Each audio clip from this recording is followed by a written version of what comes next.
raising our hand to say, yes, we want federal dollars. We want investment from the federal level. It's there. It's ready for us. So yeah, I'm excited about this moment in climate policy, especially because we have the federal investments. We also have Democratic trifecta at the state legislature that's passing a ton of good legislation and increasing budgets for transportation, for example, and for transportation investments. So, when we think about climate pollution in Minneapolis, we have the two biggest emitters being our buildings and our transportation. So getting at those sources of emissions, but doing it in a way that makes our quality of life better for everyone. We're rolling. We're rolling. Rolling on tap, tap, tap, tap, tap, people. This is a real thing. Real thing.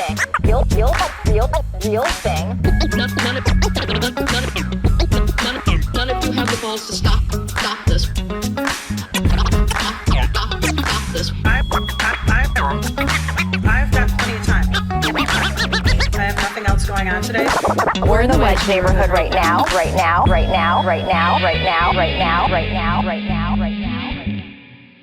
Had to change my tire today because I got a flat. Oh, do you have a pothole story? I have a potholes. I can't wait to talk to you about potholes. Okay. Because your conglomeration of pothole videos on Twitter made me laugh so hard. Pothole season. We've now entered pothole season officially. It's pothole season. Yeah, I was driving home from my parents' house in Northeast last night, got a flat, and had to park my car at Taco Bell overnight and deal with it today. And I had to buy a new tire today, which was expensive. And then I had to change the tire, which was very cold because it's so windy out. And like working on cars when your hands are really cold is very difficult. And then my battery was also dead because of the cold. So I also had to jump it. So Man, that just brings up a whole lot of questions for me about like the cost of car ownership. First of all, I'm very sorry for your loss. That sounds like a terrible ordeal. My tire was 8 years old. My tires are 8 years old. So it was beyond repair. If it was repairable, it would have been under warranty, but it was not. So I had to buy a new one. What kind of car do you have? So I have the world's greatest car. And I'm not even a car person, but my car has 391,000 miles on it. Wow. Yeah. So I'm kind of a Lexus stan. This is the Wedge Live podcast. I'm your host, John Edwards. Today's guest is Ward 7 candidate for Minneapolis City Council, Katie Cashman. Welcome to the show. Thanks for having me, John. Yeah, my name's Katie. I use she, her pronouns. And I was just telling John that I have a pothole story today of all days. Luck of the Irish. So is there an environmental component of why you have such an old car? Because the idea is replace your car, get an electric, Katie. You're an environmentalist. It's actually more environmentally friendly to maintain your old car at this point and to ride it out until its death than it is to buy a new electric vehicle. Counterintuitive and self-serving, Katie, because you have a very old car. So I have a car with 391,000 miles that's not worth a cent to anyone, but it is invaluable to me. Because you're not going to say what the model, the make and model is. Is it a Kia or a Hyundai? Are you worried someone will take a USB cord and steal it from you? Is that why you won't say what it is? I'm not going to tell anyone whether or not it's a Kia. No, it's a Lexus. It's from 2003. Okay. It is well loved. At this point, it's been through a lot with me. So I'm just going to ride it out until it dies. Now we can do real questions. But I'm sorry about your ordeal. There's also a component of like the street condition. Do you have any thoughts about the condition of our streets as a council candidate? Some people say, well, this is just an unprecedented season. There's also like the climate change component of maybe this is the new normal, but like, you have any thoughts on the job the city is doing or, the climate aspects of all of this? So many thoughts. It's only going to get worse. This is a clear example of how climate change is impacting us now. And if we don't actually respond to this issue with a sustainable approach, we're just going to be spending a lot more money on potholes in the future because of the freeze-thaw cycles. of the winter, and frankly, car usage. I mean, cars are the reason that potholes come up. So the less we have cars in the roads will actually decrease potholes as well. But yeah, this year is pretty bad. I don't know if you've been on Hennepin Avenue recently, but it's like playing Mario Kart, like trying to avoid them. And I did not avoid them. I fell in one and yeah, got a flat yesterday. I took one car ride on Hennepin Avenue this year, and it was like a revelation to me. Like, it's one thing as a pedestrian, you're hopping over these giant holes in the crosswalk, but like in a car, it was just shocking to me because I'm not often in a car. I'm speaking to you a couple of days after caucus night, and so it's a virtual caucus in Ward 7. How did you do? I heard you did well, but you tell me, you confirm for me whether you did well or not well. I am pretty excited with how it went. We started the campaign a month ago, almost to the day, even less than a month ago. And so we had a super high speed outreach team, door knocking and calling and getting people to turn out for caucus. So I'm absolutely thrilled with how many people responded to the call and were willing to deal with the caucus process, navigate, the non-attendee form, figure out what it means to participate in the convention. So yeah, we had really good numbers and I'm really happy about it. It's a huge milestone in the campaign to get to this point and to have this base of hundreds of people who are saying, yeah, I will support you even, 8 months before the actual election. Like, this is a really important moment. I heard the breakdown. I don't know if this is true or not. This is just a rumor, but I heard it was like a third for Scott Graham, your opponent. It was a third uncommitted and a third for you, just roughly speaking. I don't know. You don't have to confirm that if you don't want to, but I can't confirm that yet because we don't have the delegate count yet. We were supposed to do it today, but there were complications, so we rescheduled to Sunday. So on Sunday, we will have those final numbers. But that's about right. Is it going to be a in-person convention or virtual convention? It's virtual. Okay, that's convenient. It's the last one. It's on May 21st. It's on a Sunday. So, yeah, and I just found out today that it's going to start in the morning, roughly 10 a.m. So in case anybody needs a reminder, put it in your Google Calendar to show up. You're going to have to hop on Zoom at 10 a.m. Yep.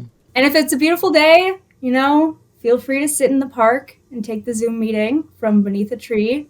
I'm expecting that at the end of May, it's going to be a really nice day. So, but we'll still need people to show up. I forget which convention it was. I think it was the one where we elected Mike Norton as our Minneapolis DFL vice chair.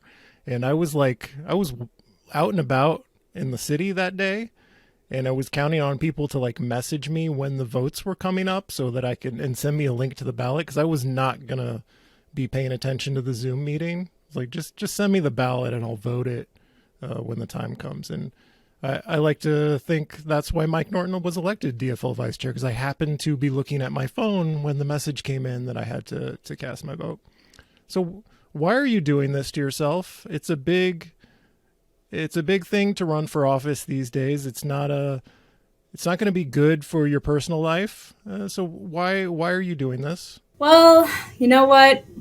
There are some changes that need to be made in Minneapolis, and we had a huge opportunity in Ward 7 when we heard that Councilmember Lisa Goodman is stepping down. We found out in January. I mean, she announced in January, so it didn't leave much time to decide whether or not any of us, progressives were going to run. So it was a really last-minute decision for me, but I decided to do it because I really care about Minneapolis. I care about the future of our city. I care about my home and making Minneapolis a place that I'm proud to call home, that many people want to come to, want to live in, that people can navigate the city, that we have clean air, clean water, transportation options, good jobs, good homes, all the good things, and someone has to lead, someone has to stand up for that in Ward 7, and so I'm doing it. Ward 7 is interesting. Lisa Goodman has represented Ward 7 it will be 26 years at the end of this year, at the end of her final term in office. I guess, how are you different from her is the simple question there. Well, I met her for coffee yesterday. she was really supportive of my campaign. She was about my age when she ran, but she came from a different background. She was also working in state advocacy, as I am, when she ran, but on women's rights issues, reproductive rights issues. I work on environmental issues, and I have a background in urban management and urban planning, having worked at United Nations for 3 years on urban legislation and urban plans with various cities. So I think I'm coming to it with a perspective of, how does the built infrastructure really affect our lives? How does it affect our health? How does it affect our, affordability? Like, these are the questions that I've been working on in my career for many years. So, these are the things that I see when I navigate Minneapolis, and I see, surface level parking lots in downtown that are not being built on. It like really irks me, I'm like, someone has to do something about that. Someone needs to incentivize development on this land. We need more housing. When I bike down Franklin Avenue and there's no bike lane, I just think like, isn't someone going to do something about this? Like, Franklin Avenue needs a bike lane. So those are some of the, the perspectives that I come to this race with. But you did ask about Lisa Goodman. So, I've interacted with her as an advocate, and I think that she has been super responsive, especially on constituent services in the ward. And that is how she's maintained her position for so long, because she's very engaging with the people who vote year after year. And for me, it's really important that we turn out new voters in Ward 7, the renters, the new people to the ward, get them engaged, let them know about the city election, what the city does, so that we can kind of broaden the scope of the voices that matter in Ward 7. So you mentioned vacant lots and how it breaks your heart to see that we're not doing it. What do we do about that? That's an issue close to my heart. How do you incentivize someone to take a vacant lot and make it something that is actually good for the city, productive use of those underused spots? Yeah, so I've been talking to people about this, trying to figure out what are the possibilities. Land value tax is one, so that we incentivize people to build, so that you pay marginally less in taxes if you build something rather than keeping the vacant lot. So land value tax versus property tax. And then finding out, like, lot by lot who the specific owners are and talking to them, letting them know about incentives, tax incentives, and working with them. I think also when it comes to the building owners downtown, that we need more conversations with building owners about, all right, not a lot of the commuters are coming back to these office buildings, so it's time to do something. It's not going to take 1 year, it's going to take a few years, but we need to change up the floor plans of these office buildings so they can accommodate new uses. We need to break up some of the leases of the large retail spaces downtown because the big box stores are leaving. So how do we change the lease structures of these buildings so that smaller and local businesses can afford to rent in those spaces? So I think that that we need a lot more conversation with the development cohort of folks working downtown and really push them. You know what I think a lot about, and how I don't understand this at all, is commercial real estate and like vacant storefronts, which you see a lot in Uptown these days. And I guess it's a similar issue to vacant lots. Is like, is this person just holding on to this space as speculation? Why would a commercial landlord just simply not lower their rents if they're having a hard time renting out this space? Why do they just hold it vacant for so long? And it makes me think, do we need a vacancy tax on vacant commercial space? How do we get people to fill their spaces? Because with like apartments, for example, you will see rents go up and down depending on vacancy rates. And I don't know if the commercial real estate market functions that way. And how do we make sure it? How do we fill these vacant spots in Uptown, for example? this is the question. This is the question that I'm trying to answer. I want to talk to more business owners who have recently left some of the Hennepin Avenue spots to find out what was it specifically about the lease that was not amenable to you and your business. I'm guessing that it's just a matter of the property values going up so much across the city in the last few years that have made it difficult for businesses to sustain the cost of the lease. And I think that the city has some programs to support local businesses and staying there. And I think, there's also an element of just communicating with the business owners and making sure that they have those resources available to them.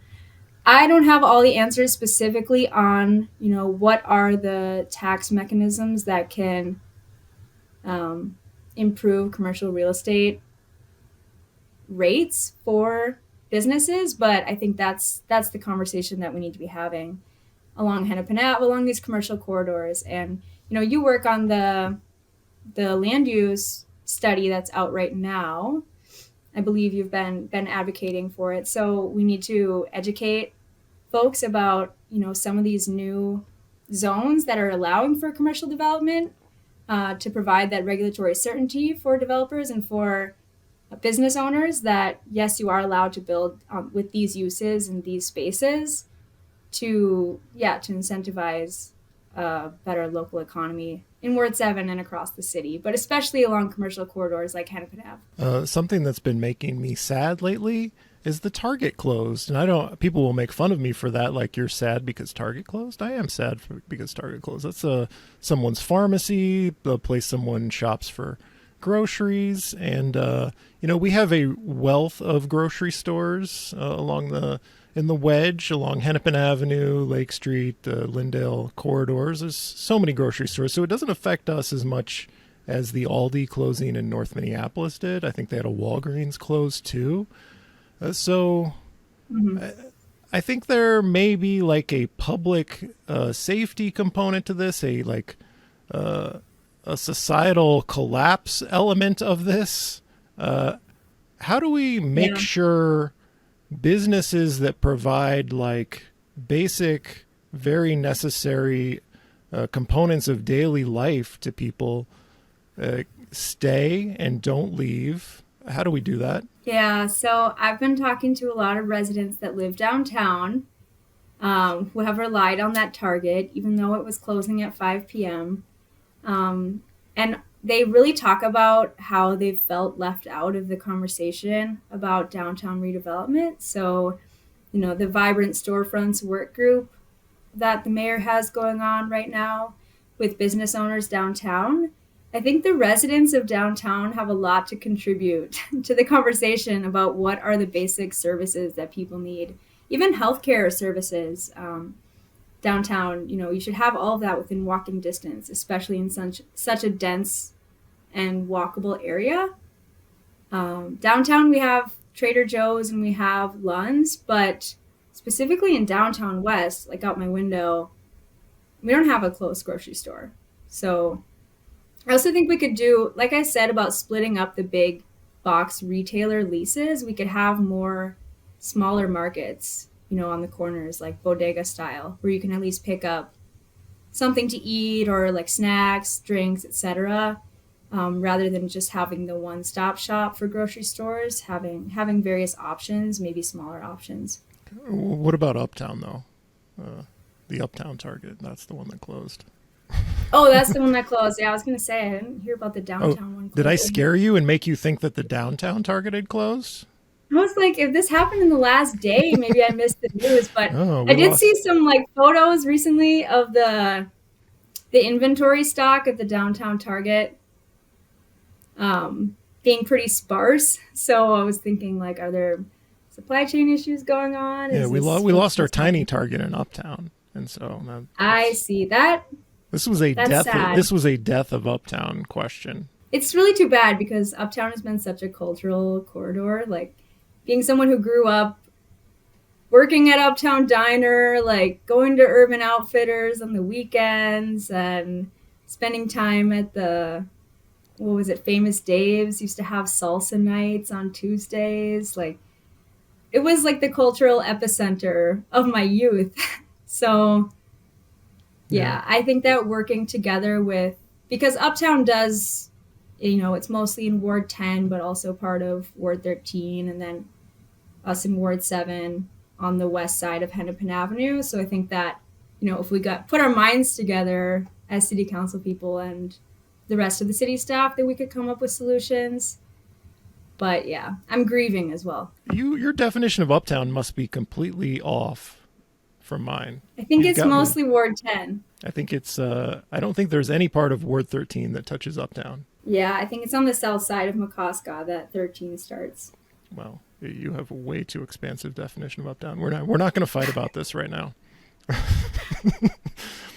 We all deserve to be part of Uptown, okay? The greater Uptown. You're going to have to get stronger on your Uptown talking points as far as geography goes.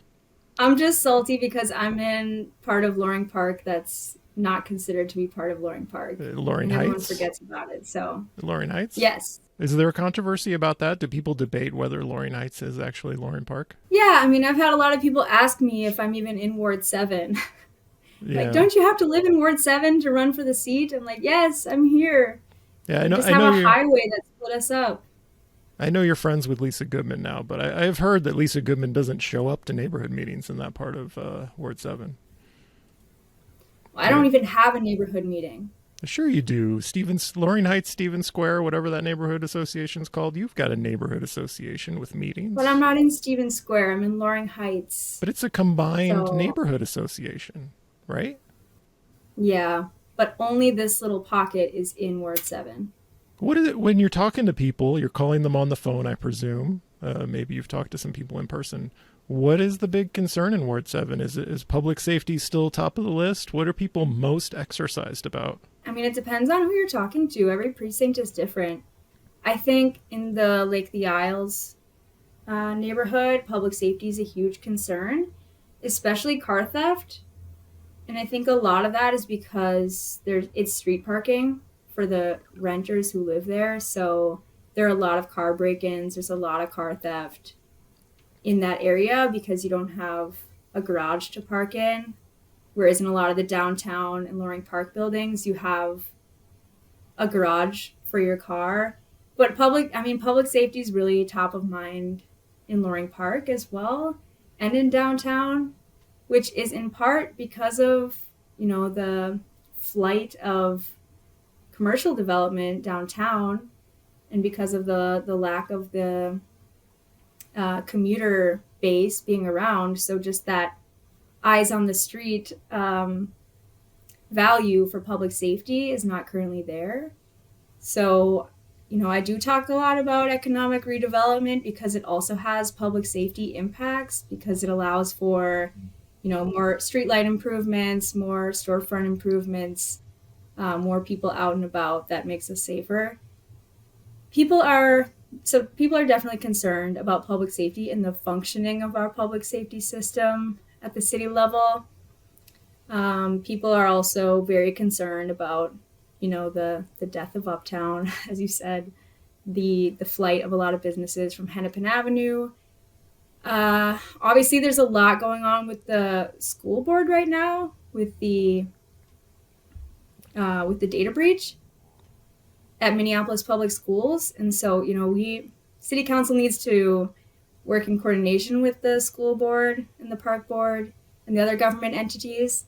When it comes to the Cedar Lake area, people are really engaged with the Cedar master plan. Are people talking to you a lot about that? Yeah, I mean, I also bring it up because I'm very interested in it. As someone who really cares about public spaces being activated, and as a biker and kayaker and canoeer, that's my go-to spot in the summer. So what are you writing to your park board representative about the Cedar Isles master plan? Yeah, I have a whole family email group chat about that plan. I mean, I support the expansion of biking and walking infrastructure and bathrooms, and I would even love if there were food trucks parked at the beaches that I like to go to. But I've been talking to a lot of folks over in Cedar Lake neighborhood area about their volunteer efforts with cleaning up buckthorn, an invasive species, and some of them even doing art installations in the woods, like making a living fence out of the dead buckthorn that they've pulled. So I'm just interested in these volunteer groups and people who are contributing to public spaces of their own free will and participating in that plan. I think, yeah, I listened to your podcast episode about it, and I know there was a lot of back and forth about the plan. But I think at the end of the day, it's gonna make it a better place. So I think it was last year, kind of became one of my favorite places in the city. I had never previously in my decade or so living in Minneapolis spent a lot of time there, and I started to enjoy being in the woods over there, taking walks around the lake. It's very very nice, out of the way, naturey place to be. And when I was talking to Aaron Schaefer, my guest for that episode where we talked about it, I felt like kind of a NIMBY because I'm like, maybe I don't want more paths going through. Maybe I'm happy with the paths as they are. Maybe I like the nature there. Maybe you shouldn't spoil my wilderness with your development. Yeah, I think that even some of the mountain biking community is like, we don't need a mountain biking path there. We have Theo Worth. It's so close by. I think really people appreciate just a walk in the woods, basic walk in the woods. But I know it was divisive that the lakefront properties along the canal going between Lake the Isles and Cedar Lake are now being made more public through walking infrastructure. So every time I canoe through the canal, I'm checking out like, how's the development going on these paths along the lake? Yeah, are we talking about the rich people in the mansions encroaching on park board property? Is that what we're talking about? That part. Yeah. Yes. That's very frustrating to me. Minneapolis is really lucky to have all public waterfronts as public property. That's a unique characteristic of our city. And that was one of the places in the city where private landowners had taken over the public space to be their own, and now the people are taking it back. This is kind of related to the other question I asked you about what people are exercised about, but what do you think is Minneapolis's biggest challenge right now? What is the problem? I know it's maybe at the risk of oversimplifying that we only have one problem, but like what is the challenge we need to address, and what would you do? There are several challenges. I like to think about opportunities, investment opportunities. What can we invest in that will give us the most intersectional outcomes? So I talk a lot about the Inflation Reduction Act and the federal dollars that are now available to cities in order to upgrade our infrastructure, specifically our buildings. So that's one big opportunity where organizing with the People's Climate and Equity Plan group across the city has really started a good conversation about how can we reduce inequality throughout the city by investing in retrofitting and weatherizing buildings, specifically in the low income areas of the city first, and channeling those dollars, and that reduces the energy burden on many households, and then also ensures that all new building development will be electrified and not using gas infrastructure. So that's one of the biggest opportunities I think that we have right now in 2023 to reduce economic inequality and also lead us into a more sustainable future with fewer carbon emissions and, a more sustainable budget in terms of dealing with climate impacts. So Ward 7 is, I don't know if it's unique in Minneapolis, but I think of it as like two very distinct places. There's the downtown part that's lots of renters. It's more densely populated. It's more like a city. And then you have the area to the southwest around the lakes. It's not as progressive as the downtown area. There's more homeowners. It's wealthier. And it's two places, different sets of priorities. Are you learning how to talk to these two? How do you talk to these two different places with different priorities and get them to come along. Are you learning anything about how to bridge that gap? Yeah, I think that when I talk about housing and density, like there's apprehension, for example, about the implementation of the 2040 plan in some of the more homeowner concentrated western parts of Ward 7. But I think that like having more conversations about it and explaining how 2040 is being implemented with inclusionary zoning and what that does and what this rezoning study will implement, and providing that regulatory certainty for commercial development, trying to kind of lower the temperature a little bit on the rhetoric around that, because the implementation of 2040 is not going to be as radical and transformative in a bad way. It's not going to manifest, I think, the fears that some people have about, huge density increases in the western homeowner areas of Ward 7. So that's one area that's one topic that I approach thoughtfully when I talk about it. And then bike lanes, you never know what people are going to say when you talk about bike lanes. It's always like people either love them or hate them. I didn't realize bike lanes were so politicized. But Really, you didn't know that? I guess I've been part of like biking advocacy circles for so long that it was kind of a shock to me to start getting on the phone with people who, call us bike terrorists and such. It is the urban culture war issue where nobody cares about data or reality. It's just like, people get so angry, and it is our culture war. And people make things up about trees. Like if we're going to reconstruct a street and dig the whole thing up, dig up the utilities and replace them, like that puts trees at risk. It's not because we put in the bike lane that the trees are at risk. It's because this is a 60-year-old street or a 100-year-old street, and we're ripping it up, and like the roots are down there and kind of all spread around, and like, sorry, that some of the trees are at risk now, and it's not because of the bike lanes. But you can't convince anyone that it's not entirely the bike lane's fault that, we might lose some trees during a street reconstruction. Yeah. I think people have issues with ballasts in general. Like maybe planners need to be thinking about whether or not ballasts are working for bike safety or car safety. I don't know. But it's been like specific ballasts on specific street corners are being asked about. So I don't know. But, Hennepin Avenue, Franklin Ave, these are streets that definitely need reform in terms of transit. So it's going to happen. People are going to be along for the ride, and whether or not they want to, ride along on a bike or take the bus, like you're going to have more options. So what was that word you used? Ballast? What was that word? Ballast. The 4-foot poles on the street that block bike lane from the car lane. Oh, bollards, right? Ballards. Bollards? Ballard? Bollards. I think it's ballast. It's bollards.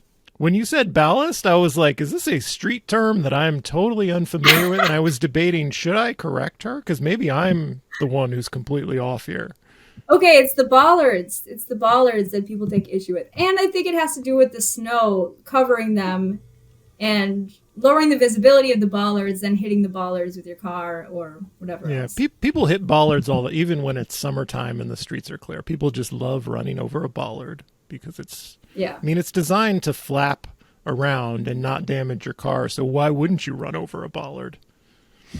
So a lot of protection that's doing me in my bike as you run over the bollard. Okay. We need more protected spaces for bikes. The bollards aren't hacking it. Would you agree? I don't think the bollards are the solution. Maybe the actual concrete barriers between the bike lane and the driving lane. would provide some more certainty, I guess, about who's where.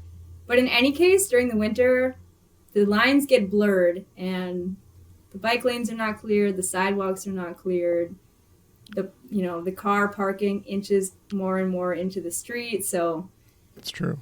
it's just an issue, and it's top of mind right now because we've had such a snowy winter. So Yeah. just navigating the city in general right now, as an able-bodied person, not to mention if you have a wheelchair or if you have a stroller, it's difficult.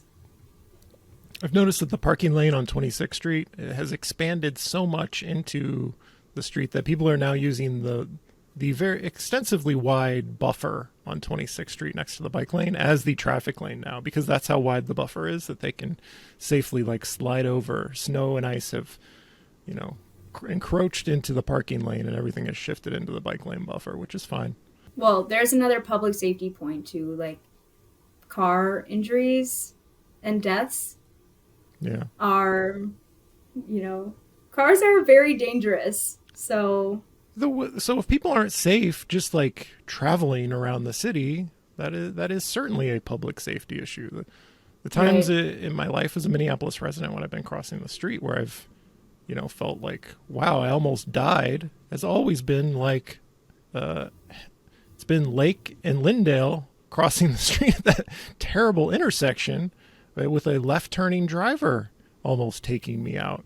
That's how many times I've been scared for my life there. It's too many. And how many times have you slipped on the ice this winter and fallen down on your elbows? Not even I have a few once. friends that have elbow and wrist injuries right now from falling on the ice.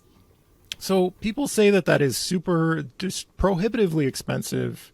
City can't do municipal sidewalk clearing. And what I say is well, we could do a pilot in some areas. We could try some things out. And also it wouldn't be paid for with general funds. It would be like an assessment. Each property would pay a little extra depending on how much street frontage they have. And maybe they would be I'd rather not do this myself. I'm happy to pay whatever the going rate is for clearance. And if we band together as a society to do things like pick up trash and clear snow, it's cheaper than if you hired someone else to do it.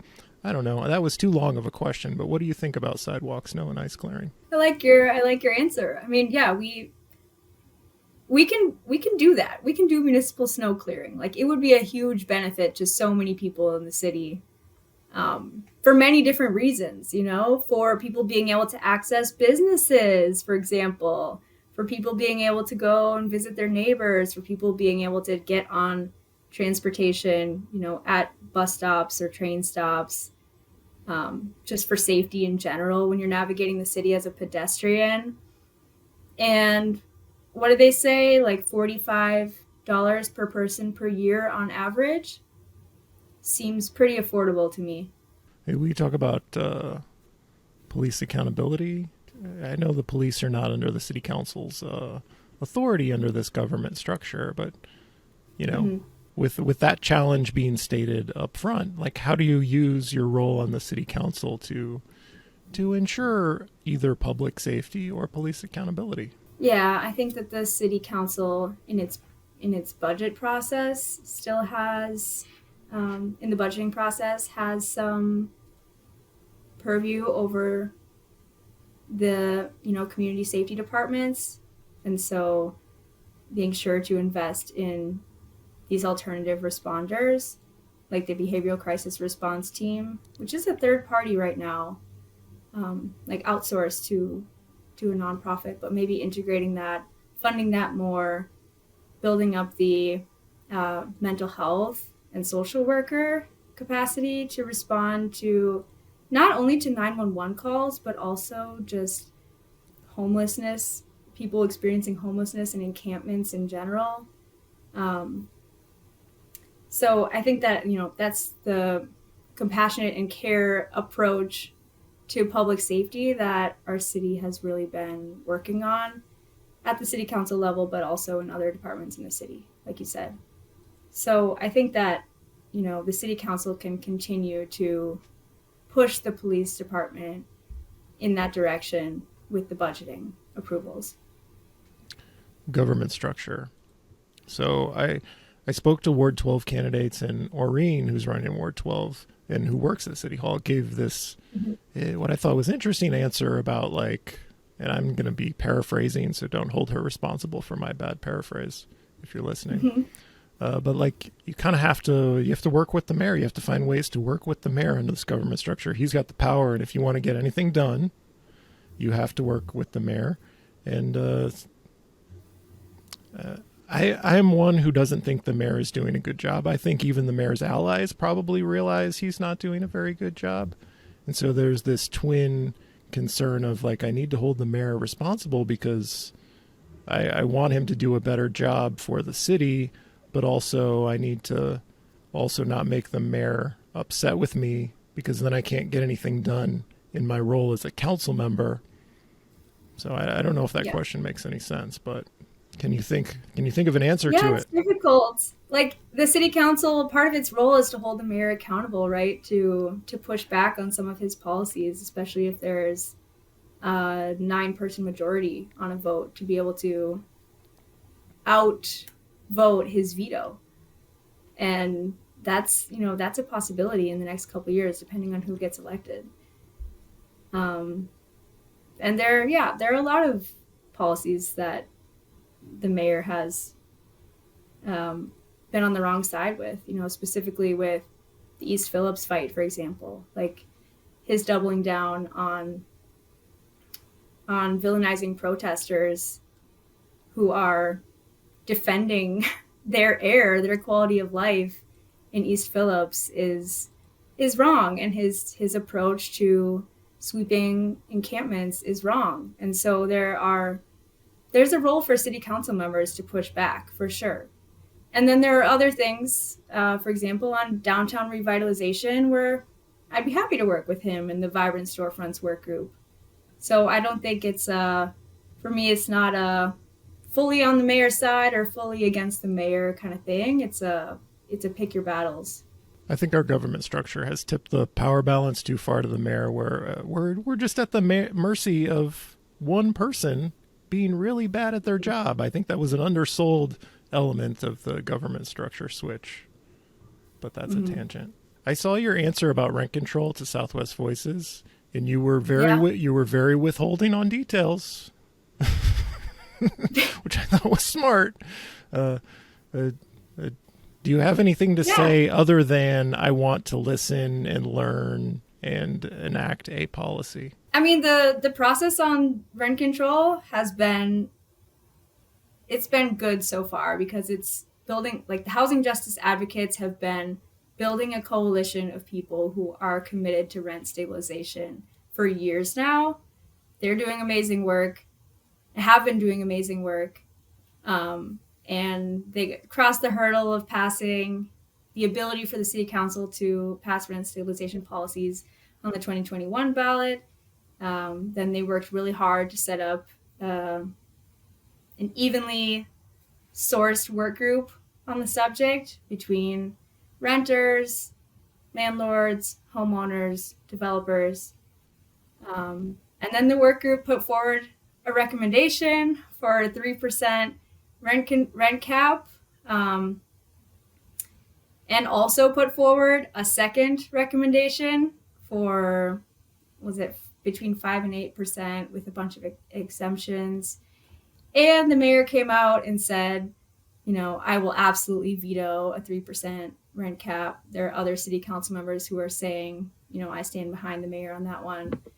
And so I think now we're just in this moment where we're still figuring out what exactly the best rent stabilization policy, what it's going to look like.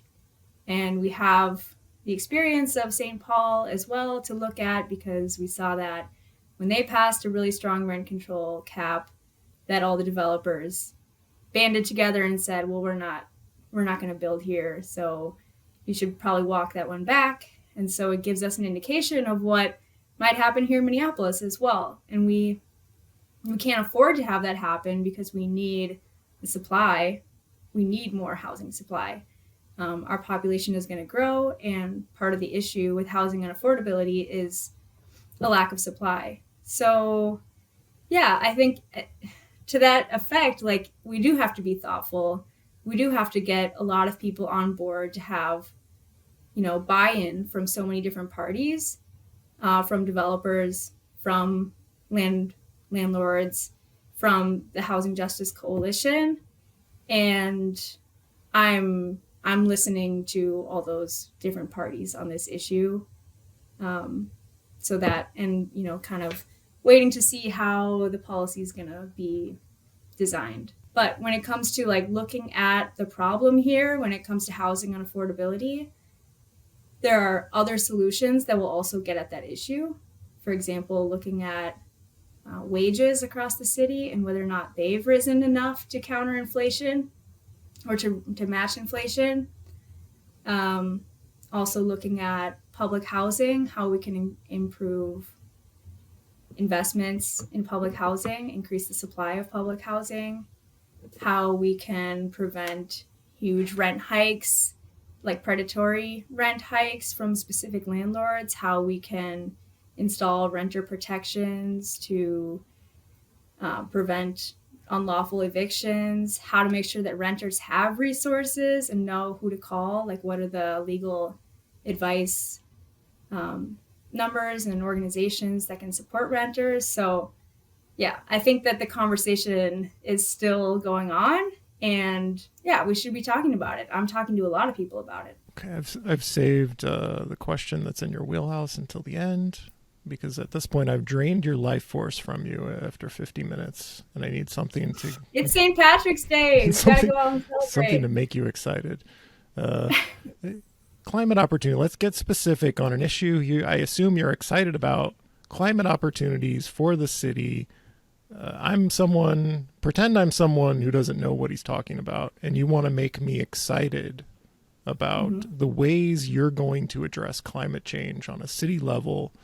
Give me some climate opportunities that you see and what you're very excited to get to work on.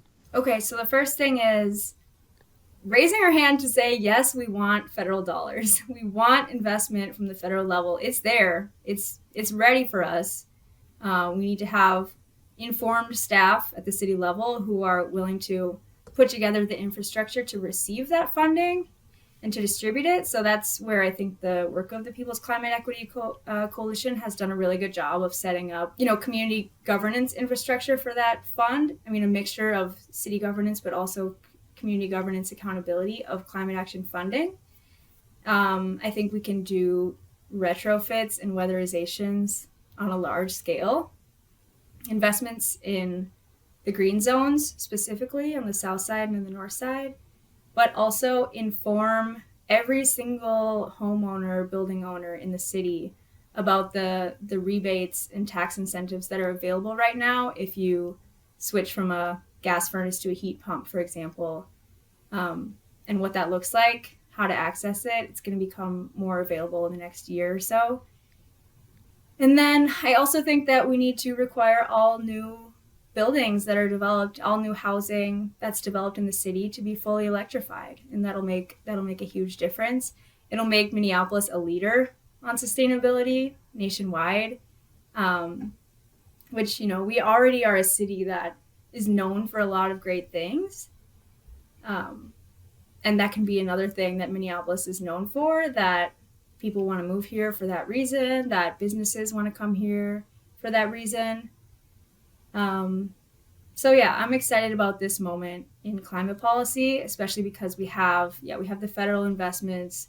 We also have Democratic trifecta at the state legislature that's passing a ton of good legislation and increasing budgets for transportation, for example, and for transportation investments. So, when we think about climate pollution in Minneapolis, we have the two biggest emitters being our buildings and our transportation. So getting at those sources of emissions, but doing it in a way that makes our quality of life better for everyone, especially those who are, in the marginalized neighborhoods of our city that have been hurt most by, racist housing redlining policies of the past. So prioritizing equity and climate it's going to make our city a better place. Okay, we're at the end. Do you have any recommendations for people things that you're enjoying in your life, a book, a movie, a walk in a park, any activity that brings you joy that you think others should take up. I would recommend the Wedge Live podcast for That's very, I don't know how to describe that. That's kind of a cheap answer there. It's very I would pandering. recommend Boludo, the restaurant downtown, just had their empanadas for lunch. Not Was the one in excellent. Uptown. You know, Boludo's in Uptown now, right? Yeah, it just opened. Yeah, have you been to that one? It's kind of small. Not yet. Okay, Boludo. You've recommended the Wedge. I would Live also podcast. recommend, when it's springtime, going to the peat bog in Theodore Wirth Park. We have a peat I don't know if you've bog? been there before. Yeah, we have a peat bog in Theodore Wirth Park. It's absolutely breathtaking. It is so still and quiet, and you're just kind of on this little boardwalk over a huge bed of moss. It's gorgeous. What is a peat bog? I've heard the phrase. I guess I've never investigated to learn what a peat bog is. Don't get me started. So, peat is what's called irrecoverable carbon because it took 5,000 to 6,000 years to develop. It's a rain-fed soil type. It's like the way that it sequesters carbon is much higher and faster than trees, for example. So when we lose peat soil, and Minnesota has more peat soil than any other state other than Alaska. So what So causes it's just us? a really What causes us to lose peat? Is it just the getting warmer and then the peat goes away? What happens to it? It's draining wetlands, which happens a lot. I mean, Minnesota has lost 50% of its wetlands already, its original wetlands, because of land use changes to agriculture or, building a road. You got to drain the wetland in order to build on it. And so when you suck the water out of peatlands, it emits all the carbon that was captured in that soil. How do we save the peat bogs? Conservation. Don't develop past into the peat bogs, basically, right? Yes. Don't develop on peatlands. We need them. They're like a huge carbon sink, and very unique, and we won't get them back once we lose them. So I would recommend people going to Theo Wirth, spending some time in the peat bog. Last time I was there was a beautiful doe deer just chilling, staring at me. It's a pretty place. I want to go off into a tangent about chastising the pretend environmentalists who are suing to stop the 2040 plan, because I think that would cause us to develop further out into the peatlands, but I won't do that. Let's not do that. Okay, this has been the Wedge Live podcast. Thank you, Katie Cashman, City Council candidate in Ward 7 here in Minneapolis. Thanks for having me, John. I'm your host, John Edwards. Thanks to all of you for listening. This is a real thing. Real thing. Bollards, right? Ballards. Bollards? Ballard? Bollards. I think it's ballast. It's bollards.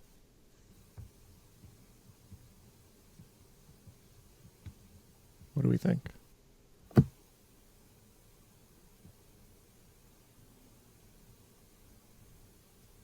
Ballast. Heavy materials such as gravel, sand, iron, or lead placed low in a vessel to improve its stability. This is an entirely different word. Now look up bollards. Bollard. We're going to have to cut this out of the episode. Even though it's completely hilarious. What? Bollards. Bollards. Now there's no dictionary definition for ballard. B-O-L-L. B-O. Yeah. Okay, a short, thick post on the deck of a ship Yeah. to which a ship's rope may be secured. I mean, there's probably an alternative definition when it comes to streets, but yeah. Maybe we have to leave this in. Maybe this whole Googling bollards will be very compelling for people. I think we need to talk more about it. Yeah, what do we think about bollards? Ballard? Bollard. B-O. You're having a very difficult time with bollards. I assure you it's bollards. It's definitely Bollard. Yep. None of you have the balls balls to stop this. Stop this.